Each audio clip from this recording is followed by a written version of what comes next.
નમસ્કાર મિત્રો, દેશ દુનિયાના તાજા મોટા સમાચારમાં આપનું સ્વાગત છે અને આજના તાજા સમાચાર મેળવવા માટે વિડીયોને અંત સુધી જોતા રહો અને આવા દરરોજના સમાચાર મેળવવા માટે વિડીયોને એક લાઈક કરી ચેનલને સબસ્ક્રાઇબ કરવાનું ના.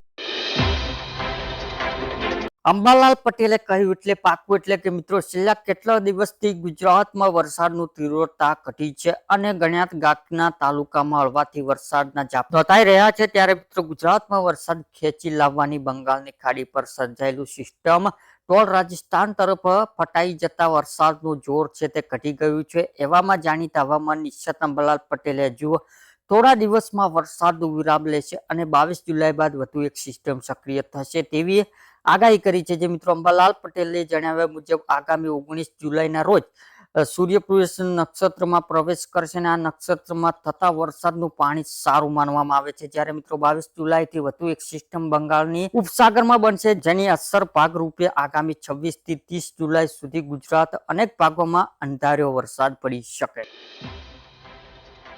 ત્યારબાદના મહત્વના સમાચારની માહિતી મેળવીએ તો મિત્રો પશુપાલકો માટે સારા સમાચાર એટલે કે બનાસકાંઠામાં ભાવફેર મામલે મહત્વના સમાચાર સામે આવે છે. એટલે કે પશુપાલકોને માગ સામે સાબર ડેરી ચૂકવું પડ્યું છે. જે પશુપાલકોની માગ પ્રમાણે સાબર ડેરીએ દૂધનો ભાવફેર 990 પ્રમાણે કરી આપવાનો નિર્ણય લીધો છે. આ વખત પણ ગત વર્ષ જેટલો જ ભાવફેર મળશે. જે પશુપાલકોને સાબર ડેરી દ્વારા 30 રૂપિયા ભાવફેર પડેલાથી ચૂકવેલો છે, જે અનુ વધુ 30 રૂપિયા હવે ચૂકવવામાં આવશે. ત્યારબાદ મહત્વના સમાચારની માહિતી મેળવીએ તો મિત્રો રેશન કાર્ડ અંગે સરકારે બહાર પાડી નવી માર્ગદર્શિકા.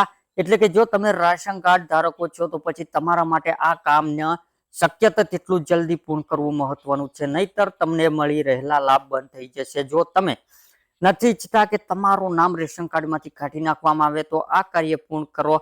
સરકાર આ માર્ગદર્શિકા જારી કરી છે. એટલે કે મિત્રો આ લોકો નામ રેશન કાર્ડથી કાઢી નાખવામાં આવશે. સરકાર રેશન કાર્ડ અંગે કડક નિયમ લાગુ કર્યો છે. માર્ગદર્શિકા અનુસાર જો રેશન કાર્ડ ધારકોને હજુ સુધી કેવાયસી કરાવ્યું નથી તેનું નામ રેશન કાર્ડથી કાઢી નાખવામાં આવશે. સરકાર સ્પષ્ટ કહ્યું છે કે કેવાયસી જરૂરી છે, જેથી લાભ ફક્ત જે લોકો સુધી પહોંચી જેવો ખરેખર તેના કરદાર કેવાયસી બિના છેતરપિંડી અને અનિયમિતતાઓનું આવશ્યક રહેશે. ત્યારબાદ મહત્વના સમાચારની માહિતી મેળવીએ તો મિત્રો શું ગુજરાતમાં મફત વીજળી એટલે કે ભારતમાં 5 રાજ્યોમાં મળે છે મફત વીજળી. એટલે કે મિત્રો દિલ્હીમાં 200 યુનિટ મફત વીજળી આપવામાં આવે છે. ઝારખંડમાં 125 યુનિટ મફત વીજળી આપવામાં આવે છે. રાજસ્થાનમાં પણ 5 લાખ પરિવારોને 300 યુનિટ મફત વીજળી આપવામાં આવશે અને હિમાચલ પ્રદેશમાં 125 પંજાબમાં 300 યુનિટ મફત વીજળી આપવામાં આવે છે. તો ચૂંટણી નજીક આવતા ગુજરાતમાં પણ મફત વીજળી મળવી જોઈએ કે ના મળવી જોઈએ, નીચે કોમેન્ટ કરીને જરૂરથી બતાવી આપજો. ત્યારબાદના મહત્વના સમાચારની માહિતી મેળવીએ તો મિત્રો પીએમ કિસાન યોજના 20મો હપ્તો ક્યારે મળશે. તો દેશમાં ચાલી રહેલા વિવિધ યોજના દ્વારા જરૂરિયાતમંદ અને ગરીબો વર્ગ લાભ આપવાનું કામ કરવામાં આવે છે. આ કામમાં સરકાર એવા ખેડૂતોને પણ મદદ કરે છે જેઓ આર્થિક રીતે નબળા છે અને જેમની ખેતી કરવા માટે નાણાકીય મદદ જરૂરી છે. આ માટે ભારત સરકાર પ્રધાનમંત્રી કિસાન સન્માન નિધિ યોજના ચલાવે છે. આ યોજના લાભ ફક્ત ખેડૂતોને જ આપવામાં આવે છે, જેના હેઠળ તેમને વાર્ષિક 6000 રૂપિયા આપવાની જોગ. તે જ સમયે આ પૈસા 2000 રૂપિયાના 3 હપ્તા આપવામાં આવે છે. જે આવી સ્થિતિમાં અત્યાર સુધી આ 19 હપ્તા ખેડૂતોના બેંક ખાતામાં ટ્રાન્સફર કરવામાં આવે છે અને હવે 20મા હપ્તાનો વારો છે, જેના વિશે હવે ચર્ચા થઈ રહી છે. આ હપ્તો 18 જુલાઈ જાહેર થઈ શકે છે. ત્યારબાદ મહત્વના સમાચારની માહિતી મેળવીએ તો મિત્રો ખેડૂતોને ખુશખબર. કૃષિ મંત્રીની જાહેરાત. એટલે કે કેન્દ્ર મંત્રીએ કહ્યું છે કે કૃષિ એ દેશનો અર્થતંત્રની કરોડરજ્જુ. તેથી ખેડૂતોને તેમની આવક વધારવા અને તેમની સુરક્ષિત રાખવા માટે યોગ્ય સમયે સસ્તા અને ગુણવત્તાયુક્ત ખાતરો મળે છે તે જરૂરી તેમને માહિતી આપી છે કે ખાતર નિયંત્રણ આદેશ 1985 હેઠળ નકલી અથવા તો હલકી ગુણવત્તા વાળા ખાતરોનું વેચાણ પ્રતિબંધ છે અને તેનું ઉલ્લંઘન છે કે કડક કાર્યવાહી કરવામાં આવે.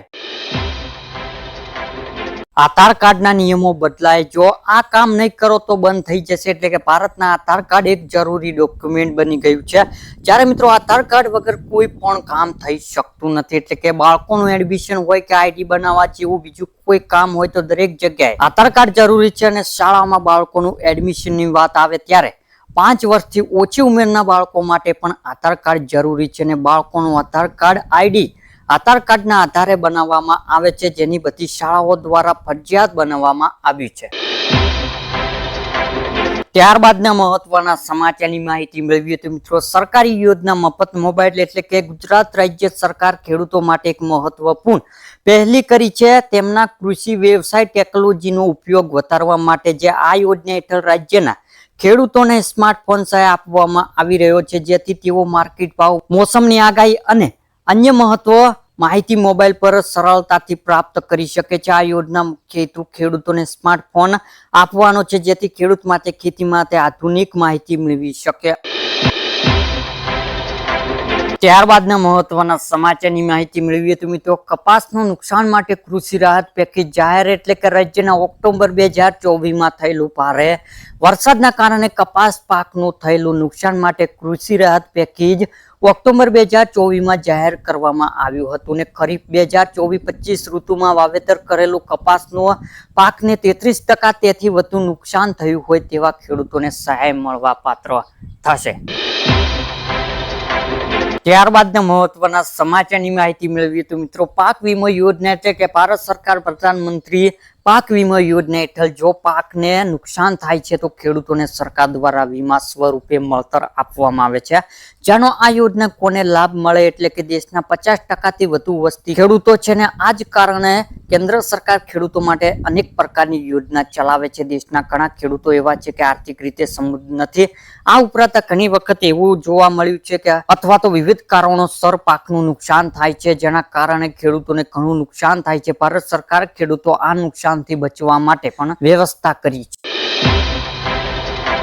ત્યારબાદના મહત્વના સમાચારની માહિતી મેળવીએ તો મિત્રો, આજે સોના અને ચાંદીના ભાવમાં ઘટાડો એટલે કે આજે સોના અને ચાંદીના ભાવમાં ઘટાડો થયો છે. આજે 24 કેરેટ સોનું 339 રૂપિયા સસ્તું થઈને 97,964 રૂપિયા પ્રતિ 10 ગ્રામ પર પહોંચી ગયું છે, જ્યારે 22 કેરેટ સોનું 89,735 રૂપિયા પ્રતિ 10 ગ્રામ પર પહોંચી ગયું છે. બીજી તરફ ચાંદીના આજે 1,869 રૂપિયા ઘટીને 1,12,000 રૂપિયા પ્રતિ કિલો પર પહોંચી ગયું છે. ગઈકાલે એટલે કે સોમવારના ચાંદીના તમામ રેકોર્ડ તોડીને 1,13,869 રૂપિયા સ્વચ્છ સપાટી પહોંચી ગઈ હતી.